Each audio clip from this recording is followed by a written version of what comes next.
Live from New Delhi, you're watching DD India, India's voice to the world. This is News Hour. I'm Mark Lynn. Namaskar. Coming up in the next hour. Prime Minister Narendra Modi inaugurates the new Chancery buildings on the first ever bilateral visit by an Indian Prime Minister to Brunei. Strengthening bilateral ties across sectors is on the agenda. Despite subdued growth, global growth, India's economy remains strong, says the World Bank. It raises the growth forecast for India to 7%. Street protests continue for the second day over Israel Prime Minister's handling of ceasefire negotiations. Netanyahu says shameful of the UK to halt some arms export licenses to Israel. In a historic visit to Brunei,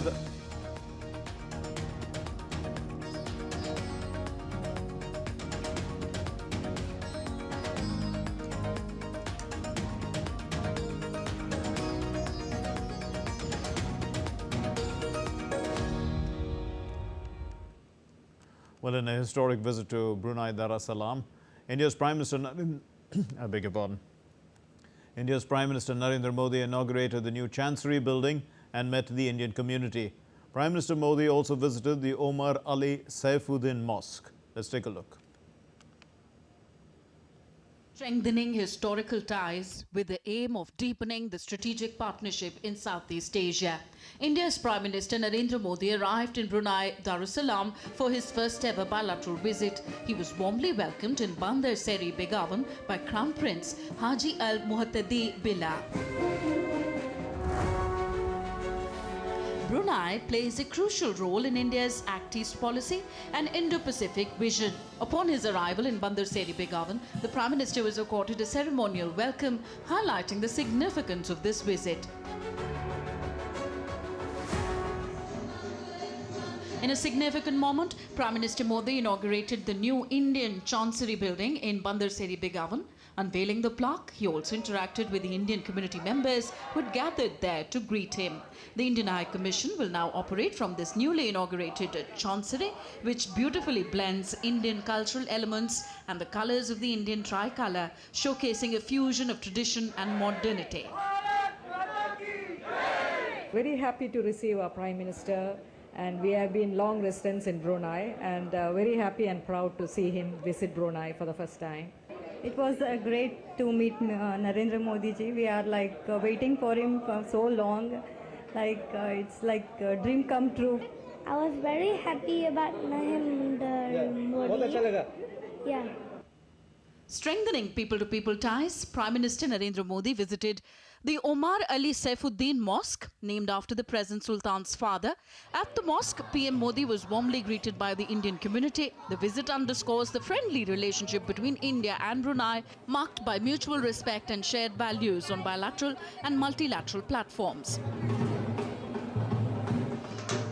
Earlier, Prime Minister Modi received a heartfelt welcome from the Indian community at a local hotel, underscoring the enthusiasm of the expatriate community in bolstering India-Brunei relations.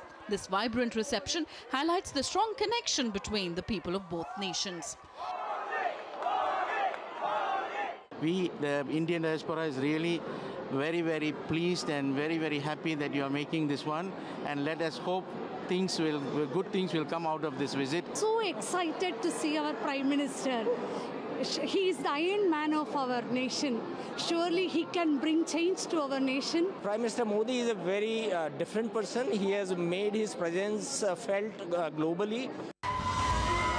India and Brunei share a bond steeped in history, culture and tradition, with ties spanning over a millennium. Prime Minister Modi's historic visit coincides with the 40th anniversary of the establishment of diplomatic relations between the two countries. With Munmun Bhattacharya in Brunei, Tripti Tripaঠি's report for DD India.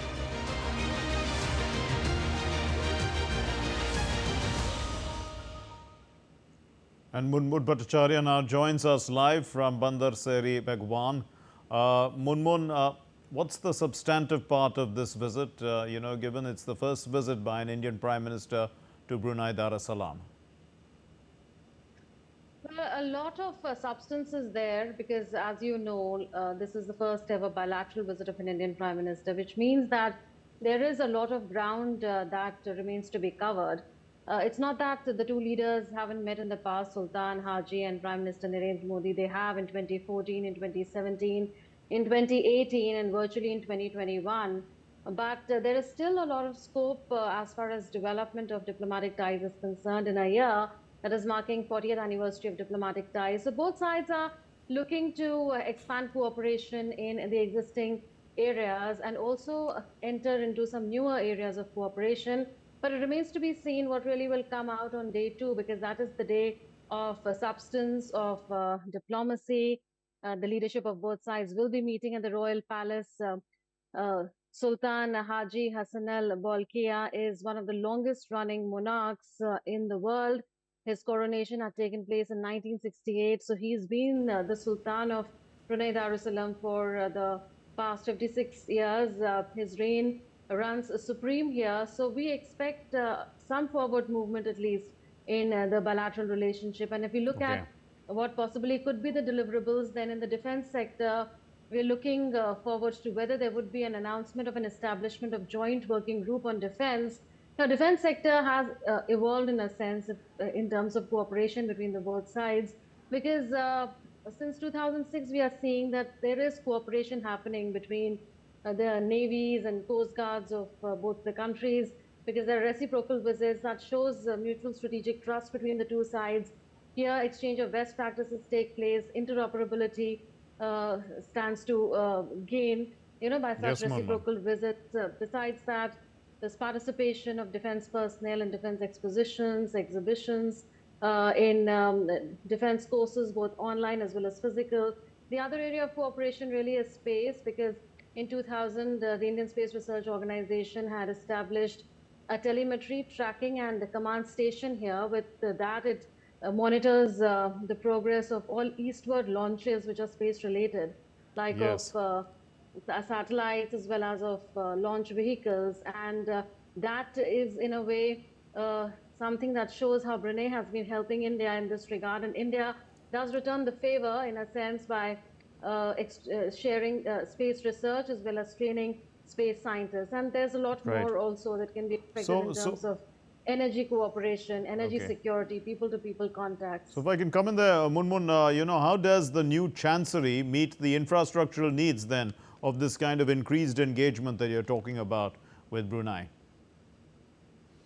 It's a multi-floor setting, and there is a multiple purpose hall, if I may say, because it can accommodate around 300 people. So members of the Indian diaspora would also, get to use the building in a sense, and that's what the Prime Minister referred to, in fact, in one of the tweets that has been put out by the Ministry of External Affairs. It's pretty clear that this is a place not just for the Indian High Commission, for the diplomatic community, but also for members of the Indian diaspora. It's a very picturesque place, differently made. It's being said that architecturally this is one of the best Indian High Commissions or embassies worldwide. It is situated in the diplomatic area. The groundbreaking ceremony was in 2021. So it's taken 3 to 4 years, but now that it's been completed, and I saw the last phases of construction myself, and the Prime Minister has inaugurated it, the diplomatic community is quite happy to have a new home here. And I would say that it's a spacious setting, a modern setting at the same time, but also there is tradition in terms of, the way the sandstone has been used, the way traditional Indian motifs have been used in the design of this new Chancery building. Okay, we'll leave it there for the moment. Thank you very much, Munmun Bhattacharya, joining us from Brunei Darussalam. Now, moving on to our next story, India's Prime Minister Narendra Modi, as we said, is in Brunei Darussalam, and this Southeast Asian country. He's there on a 2-day visit. He arrived on Tuesday, and his visit also concludes on Wednesday before he emplanes for Singapore. Here's what we can expect from the final day of his visit to Brunei Darussalam.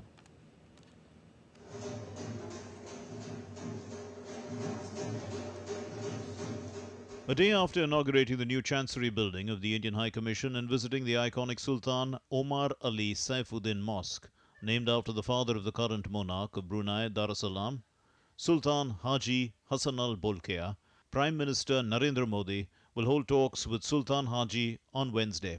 Prime Minister Modi will meet Sultan Haji Hassan Al Bolkiah and his close family members at the Royal Palace, Istana Nurul Imam, which is the official residence of the Sultan of Brunei. Both sides will also hold delegation-level talks, engage in all existing areas of cooperation, and also explore avenues for cooperation in newer sectors. Both the leaders have met on a number of occasions. They first met on the sidelines of the 25th ASEAN Summit in Naypyidaw in November 2014, and then on the sidelines of the East Asia Summit in November 2017 in Manila. They met virtually in 2021 for the 18th India-ASEAN Summit. In January 2018, they met in New Delhi on the occasion of the Silver Jubilee of the ASEAN-India Dialogue Partnership. Sultan Haji was among the heads of state and government who witnessed India's Republic Day parade. The relationship between India and Brunei has steadily evolved, with defense cooperation being a key component. The exchange of naval visits and the participation of Bruneian nationals in various capacity-building courses in India underscore the growing defense and educational ties between the two countries. The trade relationship is important, especially in the context of India's energy security, given that a bulk of India's imports are of hydrocarbon from Brunei Darussalam, which is rich in oil and gas reserves. Both sides also cooperate in space and health sectors and promote people-to-people exchanges. The presence of a vibrant Indian diaspora in Brunei, particularly in the oil and gas industries, construction and healthcare sectors, further strengthens the bilateral relationship. Ties between the two countries are important even from a regional perspective.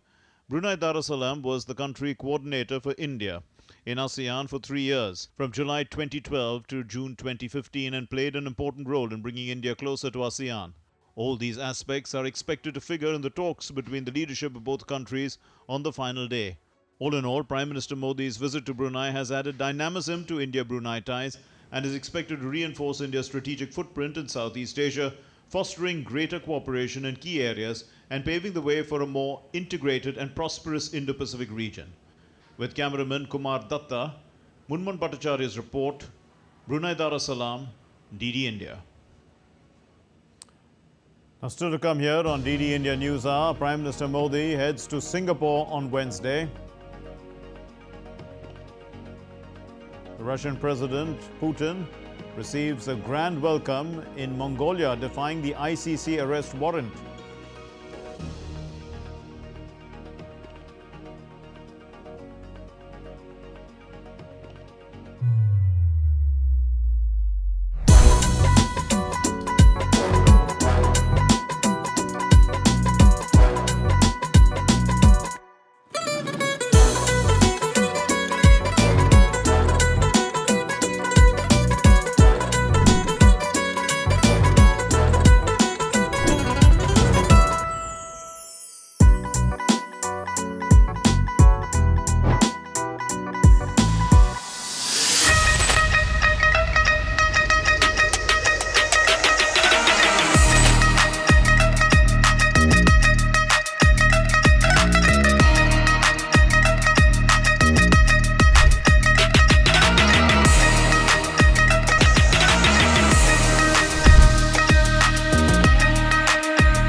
Welcome to Chandigarh.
News Hour, I'm Mark Lynn. Brunei. Prime Minister Narendra Modi will be visiting Singapore on the 4th of September after a gap. Prime Minister Narendra Modi is visiting Singapore on the 4th of September as a part of the two-nation tour. The ASEAN nation has been a traditional ally of India and also the highest source of FDI in India. The fifth state visit by the Prime Minister is likely to strengthen the economic and cultural ties between the two countries. Akshay Dongre is there and he reports for us. After his first ever state visit to Brunei, Prime Minister Narendra Modi will be visiting Singapore on the 4th of September after a gap of 6 years. This is Prime Minister Modi's fifth visit to Singapore after he assumed office and has enthused the Indian diaspora across the East Asian country. Our foreign policies are improved. That's what I can see, I can feel. People are, other people talking about our country. So I think a lot of positive things are happening. And I'm excited as PM is coming here. And surely all Indians will celebrate and will welcome him. The visit to Singapore is significant as this is PM Modi's first visit after assuming a third historic term, along with Lawrence Wong assuming the charge of Prime Minister of Singapore this year in the month of May. The bilateral visit is likely to deepen relations between the two nations. It's a very important and a historic visit. It's Prime Minister's fifth visit, as you rightly mentioned.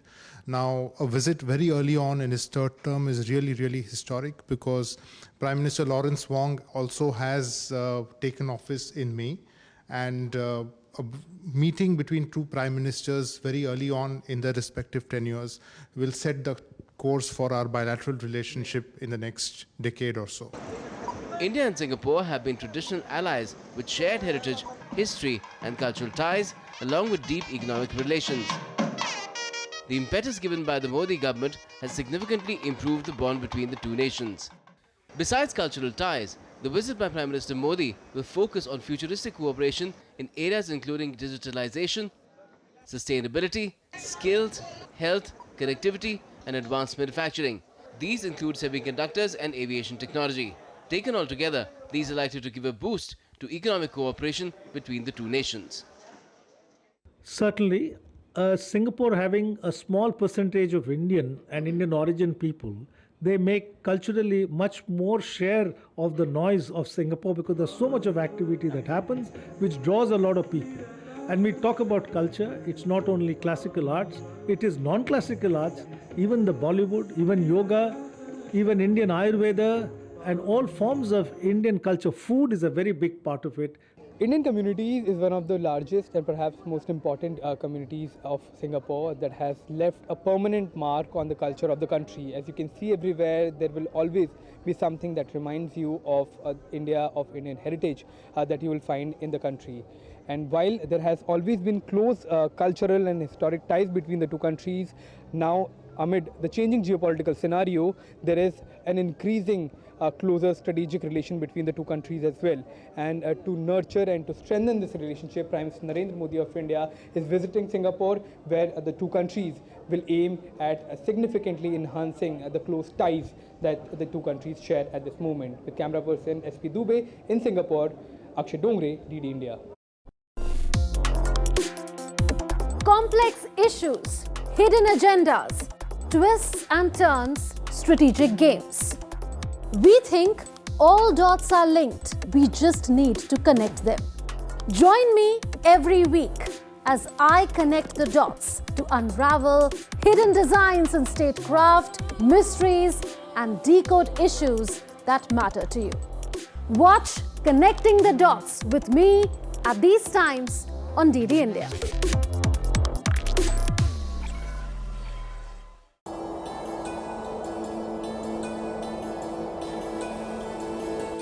गर फिरदौस बर्रुए ज़मी अस्त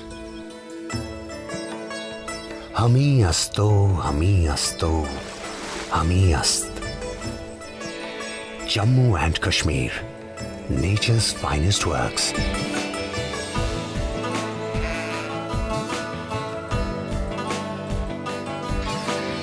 A land of verdant valleys, pristine lakes, striking autumns, unforgettable majestic beauty. A place of unwavering devotion. Wholehearted smiles. And warm hospitality.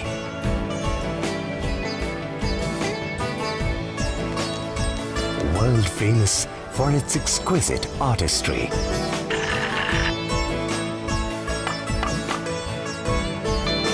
Leader in diverse agricultural products.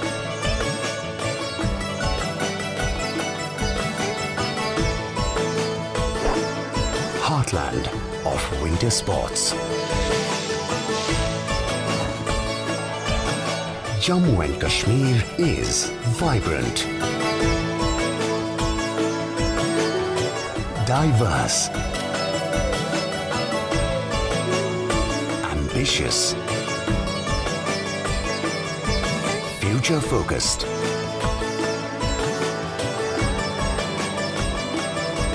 full of life. Welcome to heaven on earth.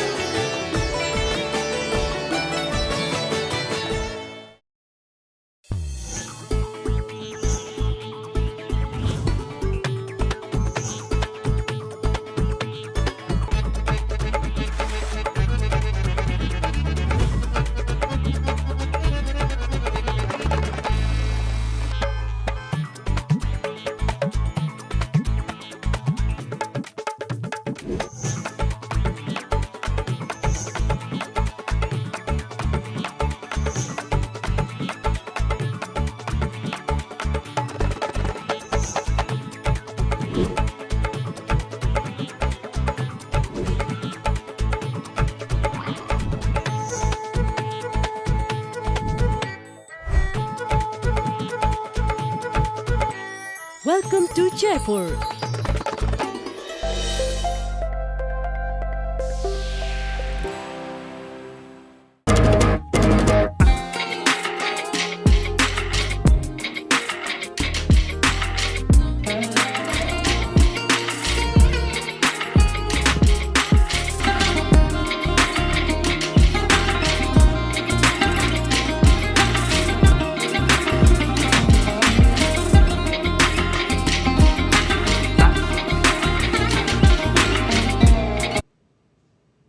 India and Singapore have historically enjoyed strong cultural and economic ties. Several businesses started by people of Indian origin have prospered in the country over the last several decades and have preserved Indian heritage. Ahead of Prime Minister Modi's visit in Singapore, DD India's Akshay Dongre visited the Mustafa Shopping Centre located in Little India in Singapore, where excitement about the Prime Minister's visit is brewing. Singapore and India have had long-standing cultural ties, so much so that there have been many businesses in the country that have been started by people of Indian origin and have flourished. One such business is this market complex where I'm standing right now. This is called Mustafa Centre. This shopping complex was started by Haji Mustafa and his friends 50 years back in 1973. We have some of the tourists that are traveling from India. Sir, may I know your name, please? My name is Krishna Kumar. Ma'am, your name? Chandrika Krishna Kumar.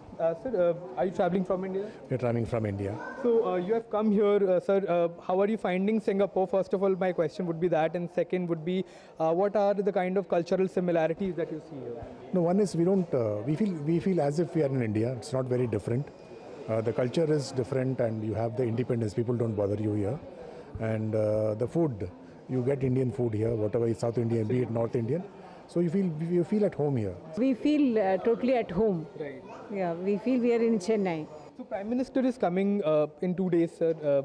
As far as his foreign policy is concerned, he has been focusing on Look East policy, and Singapore has been pivotal in that. So do you think that the relations have been improving because of the kind of diplomatic outreach that has been done? Yeah, 100%. See, today I have traveled world over, and today there is a respect for the Indian passport. You feel a lot more respected today than it was 15 years back.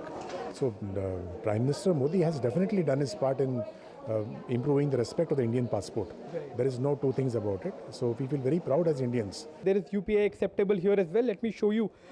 Here, as you can see, you have the UPI scanner ID that has been put on posters like this. So let us understand how this function works. Let's speak to some other people that are here. How long have you been living in Singapore? I'm last for 35 years in Singapore. 35 years as well. So, sir, as far as the Indian businesses are concerned, do you think that they have flourished in the last several years? Businesses are doing well. Indian businesses are improving better. Right.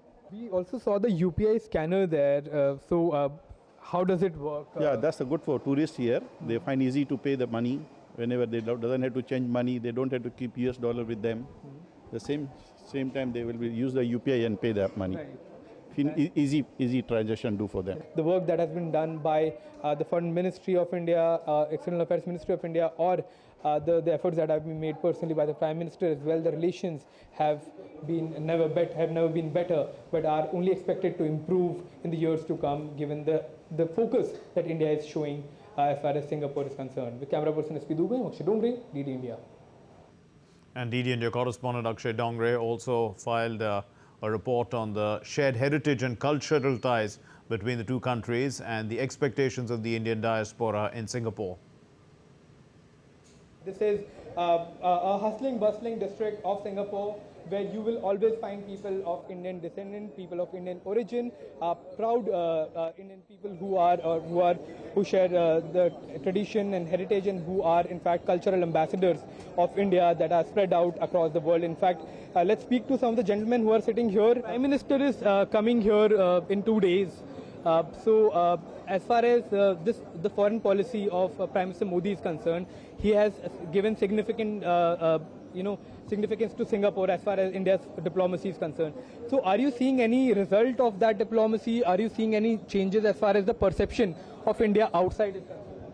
Yeah, I like his foreign policy, and especially his cabinet ministers like Jaishankar and Ajit Doval, and all of them is making good relationship with any country.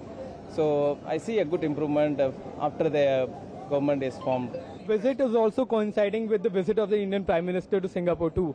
So, how do you feel about it as far as the policy is concerned? The policies that Prime Minister Modi has taken as far as India and diplomacy? Yeah, I think he's been doing, he and his ministers have been doing a great job, and kudos on their latest election, and I hope they continue to do a good job and build good relationship across the world. Be it temples, cafes, businesses, restaurants, you'll always find a lot of India as far as Singapore is concerned. The camera person SP Dubey, Akshay Dongre, DD India.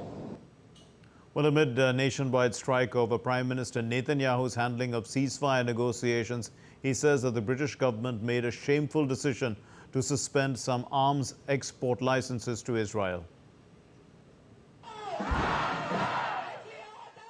Amid Israel-Hamas conflict, street protests over Prime Minister Netanyahu's handling of ceasefire negotiations entered a second night. Demonstrations, which included a nationwide strike, started after Israeli forces found bodies of 6 hostages in a Gaza tunnel. The protesters are demanding a ceasefire deal with Hamas and release of hostages. At least 101 people are still being held captive by Hamas in Gaza. Israel has slammed UK's decision to suspend some arms sales to the country, calls it shameful. In a series of posts on X, the Israel PM's office said that the UK's decision will not change Israel's determination to defeat Hamas, a genocidal terrorist organization that savagely murdered 1,200. The UK suspended 30 of its 350 arms export licenses with Israel, citing a risk of equipment being used to violate international law. Items that will come under the suspension include components for military aircraft, including fighter jets, helicopters and drones. This is not an arms embargo.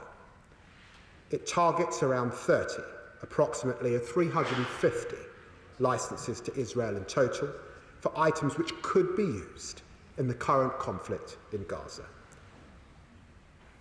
The rest will continue. Meanwhile, Britain's Defence Minister John Healy said on Tuesday that the suspension of arms export licenses to Israel does not change the fact that Britain remains a staunch ally. We are a staunch ally of Israel. We remain a staunch ally of Israel. We've made this legal judgment as a result of the process we're required to follow. We've suspended the export licenses on 30 out of 350 parts. These are ones that could be a clear risk in breaching international law in Gaza, but our determination to stand with Israel, to be part of the collective defense if they come under direct attack again, as they have done before, remains resolute and absolute.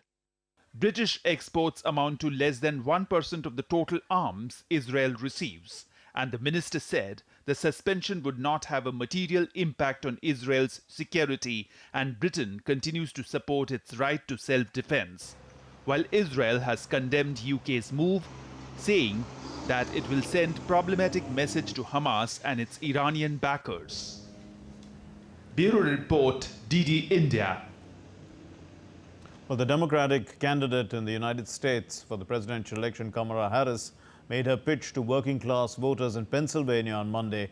The event on U.S. Labor Day, a holiday, signifies the start of the post-summer sprint to the November 5 election.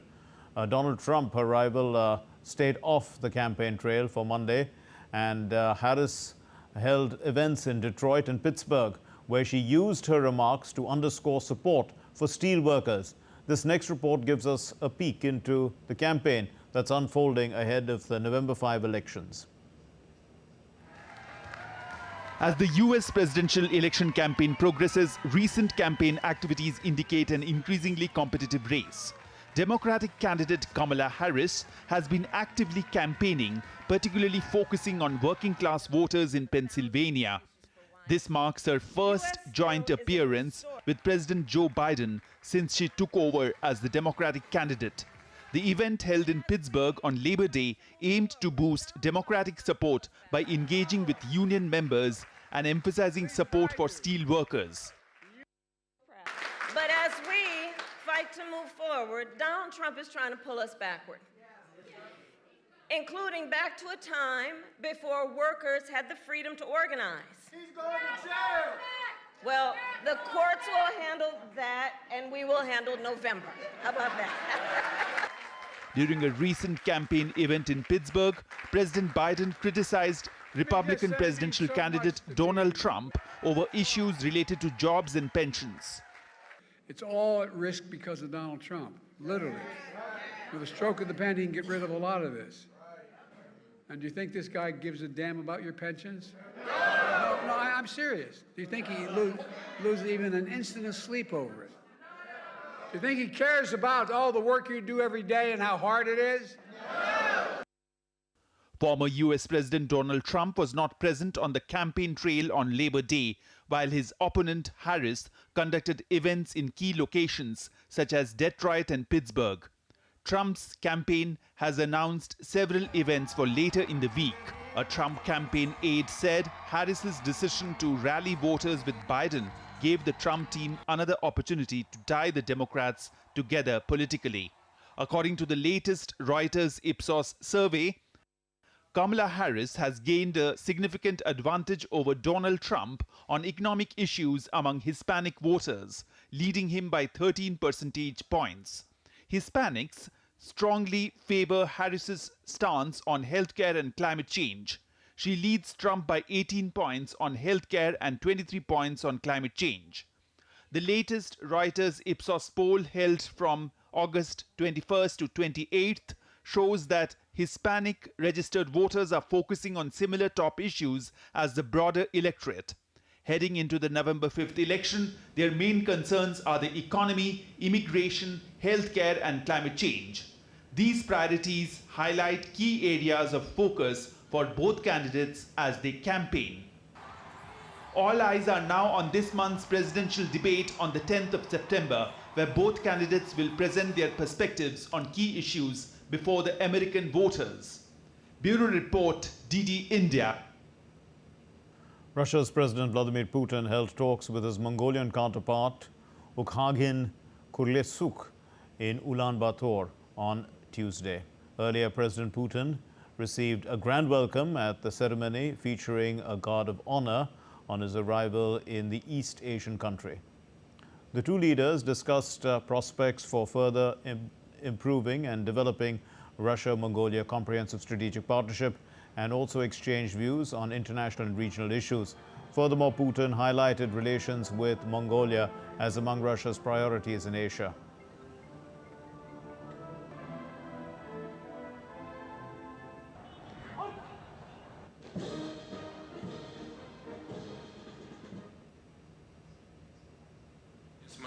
The relations with Mongolia are among the priorities of our foreign policy in Asia. They have been brought to a high level of comprehensive strategic partnership.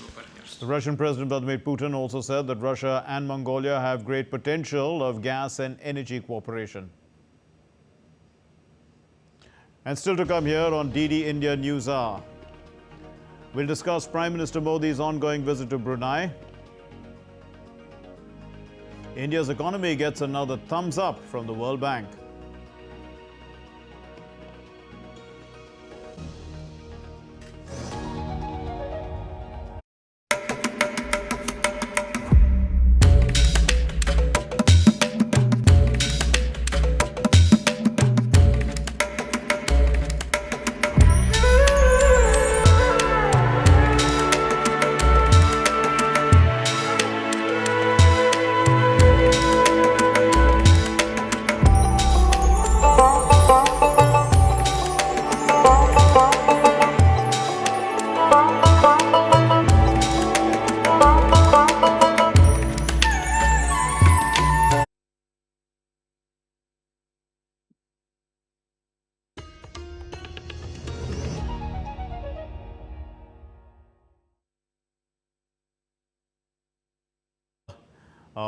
He's a former senior diplomat, and we're going to be discussing Prime Minister's visit to Brunei Darussalam. Ambassador Mohan Kumar, thanks for being with us. So what are the economic prospects of increased engagement with Brunei?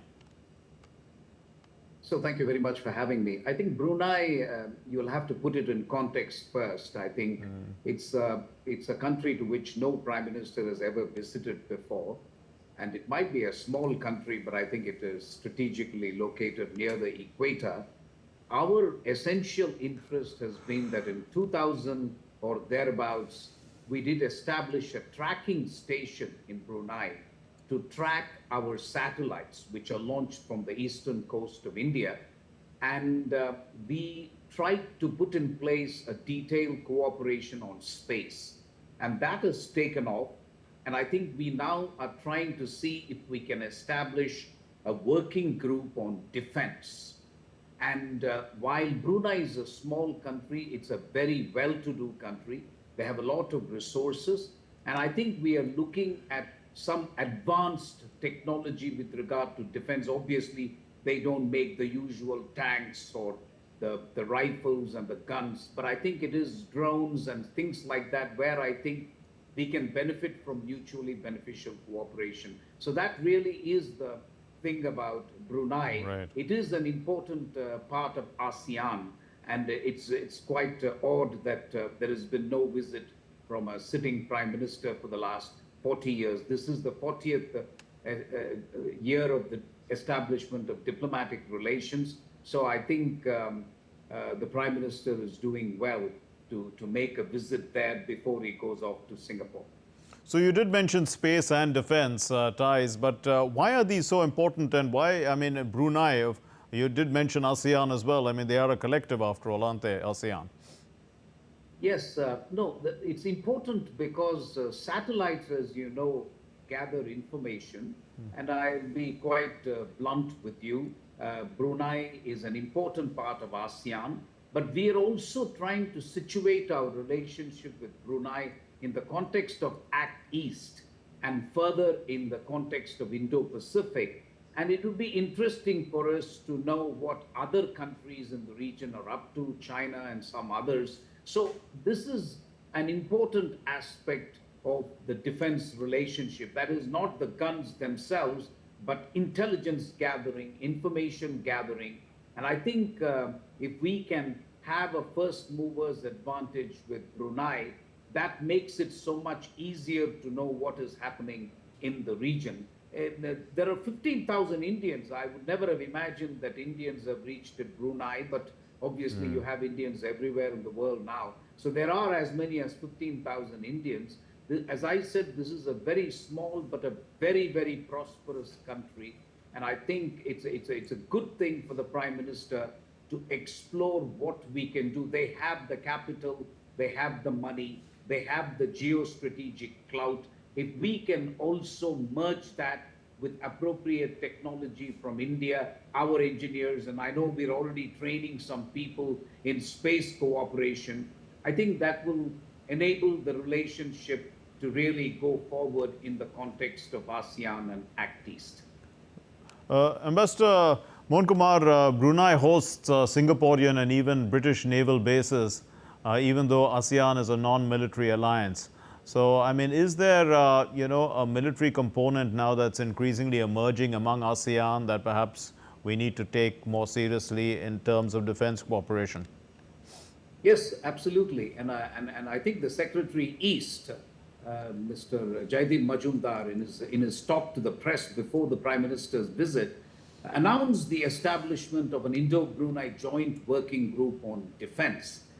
I was a little surprised, but I think the more you look at the location of Brunei and what Brunei has done in the context of ASEAN, it becomes clear that this is an area where there could be a meeting of mind between India and Brunei. So I would say defense, space, and advanced technology. Those are the kind of areas where I think we can cooperate really, really fruitfully with Brunei. So the Prime Minister's visit comes at a time also when the World Bank has raised India's growth forecast to 7% for the FY25.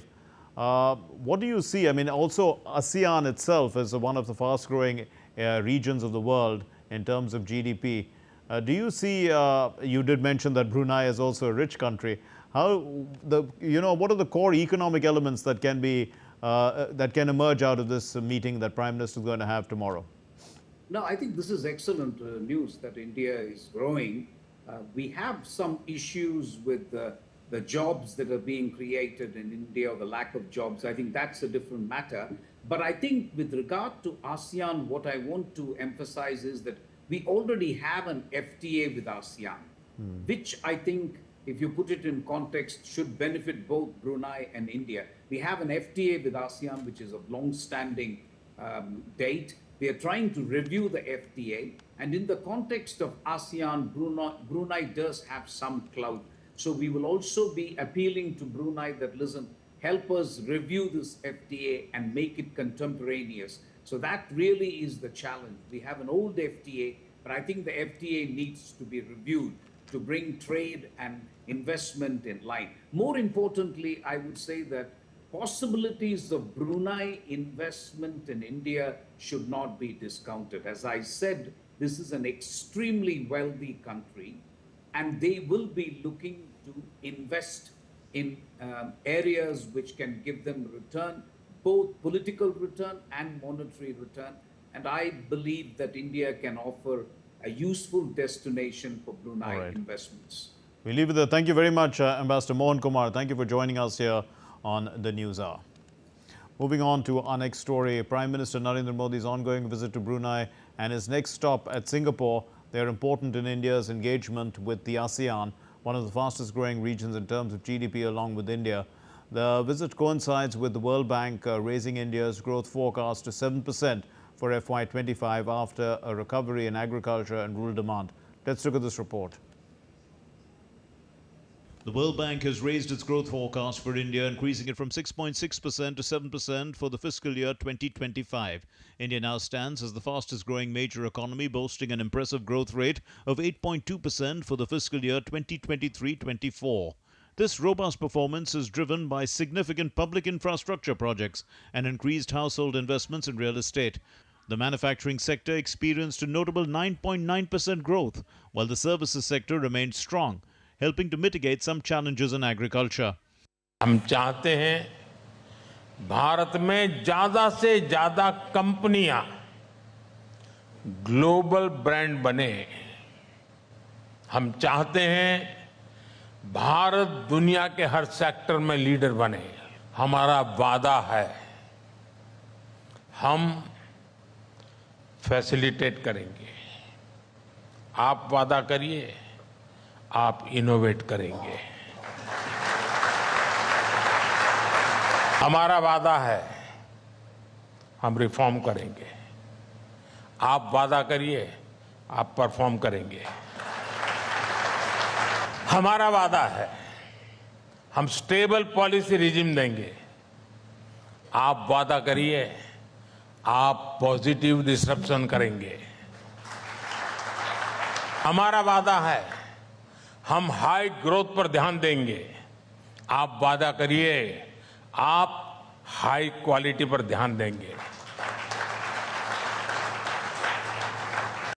Urban unemployment rates are improving, particularly for women, and India's foreign exchange reserves have reached a record $670.1 billion, providing a solid buffer for the economy amidst global uncertainties. India is the fastest growing nation. We've grown at about 8.4%, which is remarkable. We are the 5th largest economy. We'll go on to become the 3rd largest economy in the world. We started off with 356 startups. Today we have 140,000 startups. We have about 135 unicorns. More and more Indians must invest in our own startup movement. That is the way forward. But we've done remarkably well as a startup nation. Looking ahead, the World Bank anticipates India will continue to grow at 7% through the fiscal year 2024-25 and beyond. Trade remains a crucial driver for India's growth, with the country poised to benefit from shifts in global trade patterns following the COVID-19 pandemic.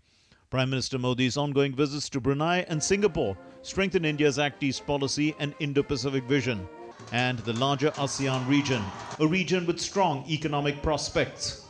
Bureau Report, DD India.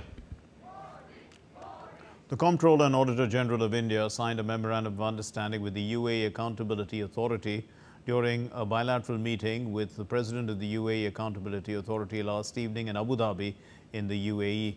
The objective of this MOU is to promote and develop cooperation between the two supreme audit institutions in order to strengthen respective institutions' professional capacity and improve methodologies in the field of public sector audit.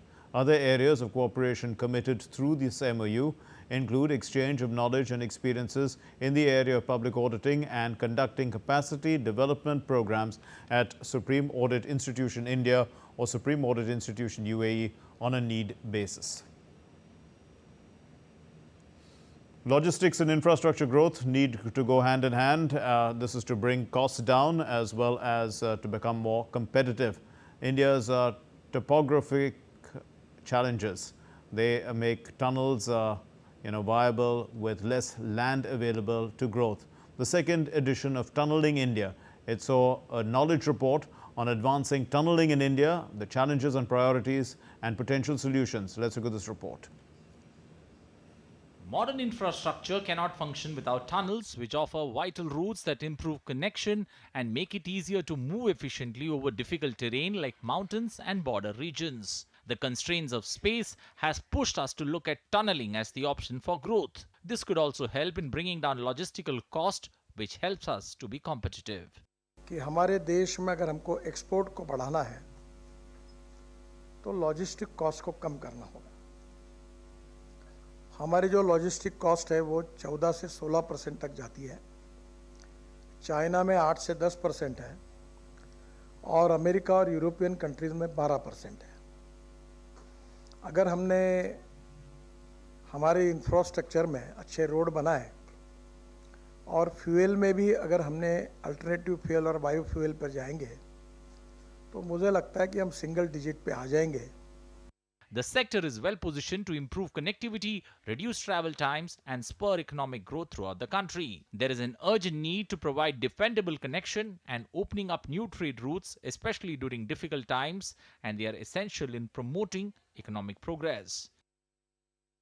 The opportunities for tunnels are in India are limitless. We collectively need to hone our skills. Tunnels, as all of you know, have so many seminal advantages providing all-weather connectivity, reducing distances, ensuring that we are able to get through geologically fragile and climatically challenged areas. Innovations is going to be the key in helping India's growth. A knowledge report on advancing tunneling in India was also released during the event.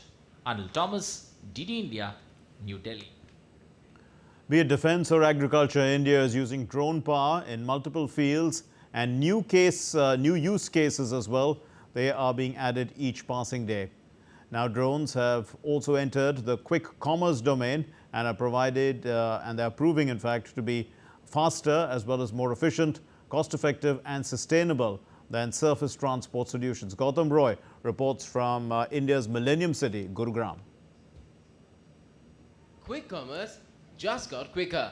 In this and over 70 other high-rise societies in India's Millennium City, Gurugram. Drone deliveries are being made within minutes from merchants and dark stores to residents by one of India's drone startups, which has multiple logistical offerings for its clients.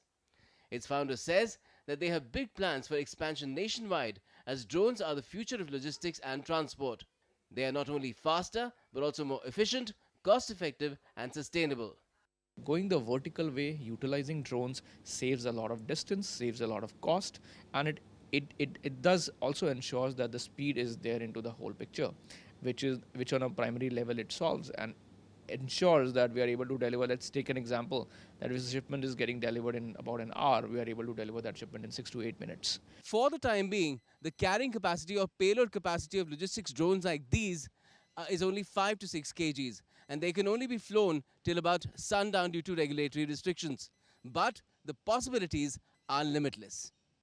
Residents of the society where Sky Air has set up its pod for dropping off deliveries, which are then taken to their doorstep, are appreciative of the service. It's first started in our society, Fresco, and it's very good, timely delivered and quite impressive and very fast. There are a lot of places in Gurgaon which might not be covered by surface logistics. People take very long time to reach to certain places which are the places which are outskirts of the Gurgaon. So this thing can be overcome by the deliveries of drones. Apart from deliveries, drones are also being used in India's cities and rural settings, ranging from policing and surveillance to crop monitoring and spraying. It has applications in multiple fields, ranging from defense to construction and mining. The Indian government's drone policy has given a lift to this fledgling sector, which is fast spreading its wings to fly higher. Gautam Roy, DD India. You're watching DD India News Hour. Time now for the sports news. And the Indian shooter Avni Lekhra has finished 5th in the final of the women's 50-meter rifle 3-position SH1 event at the Paris Paralympics. The Indian managed to score 420.6 in total, with her last shot being a 9.9. The 22-year-old had won the gold in the women's 10-meter air rifle SH1 standing event last week, a feat that she managed in the Tokyo 2020 Olympics as well. India's Sumit Antil has bagged a second consecutive gold medal at the Paralympics, creating a new Paralympics record as well at Paris. Sumit, who comes from Haryana Sonipat, initially wanted to be a wrestler, but destiny had other plans for this champion. Let's look at this report. India's Sumit Antil won gold medal in men's javelin throw F64 class at Paris Paralympics, becoming the first Indian male para-athlete to defend his title in the Paralympic Games. The 26-year-old Indian para-athlete achieved this feat with a new Paralympics record of 70.59 meters at Stade de France. Incredibly, Sumit got the better of the previous Paralympic record set by him to win the gold medal at Tokyo 2020 Paralympics. Taking to social media platform, President of India Draupadi Murmu congratulated the champion on his success. She said, "I convey my heartiest congratulations to Sumit Antil on winning the gold medal in men's javelin throw event at Paris 2024 Paralympics. With his 2 successive Paralympics gold medals and record-setting performances, Sumit has gained a special standing among the champions.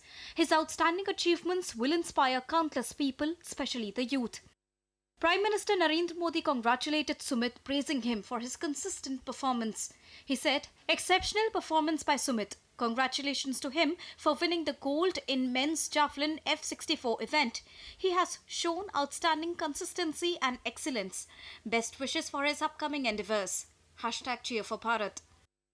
Sumit Antil was born on June 7 in the year 1988 and comes from the state of Haryana. He hails from a middle-class family and his father was a junior warrant officer in the Indian Air Force.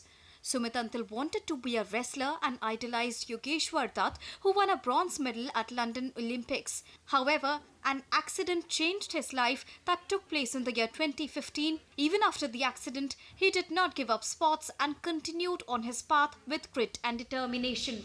Sumit now stands at the podium decked with glorious multiple Paralympics event and medals, a feat achieved by none in para-javelin across India.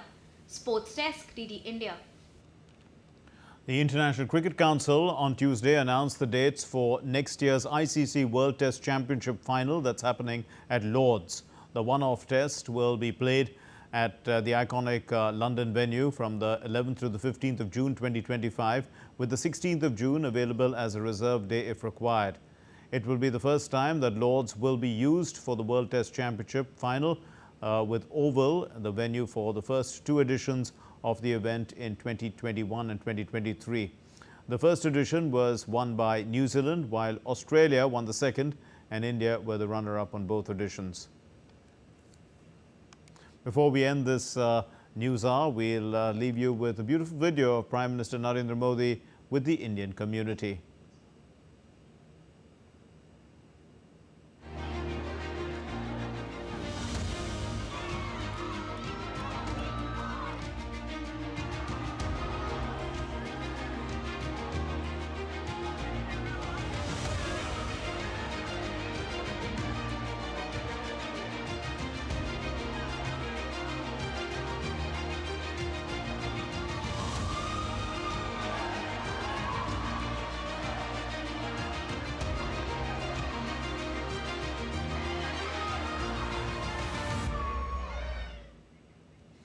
That's all we have in this edition of DD India News Hour. Let's know your thoughts on the news of the day. And for those of you on the go, you can get the latest news and updates from India and across the world on the DD India mobile app.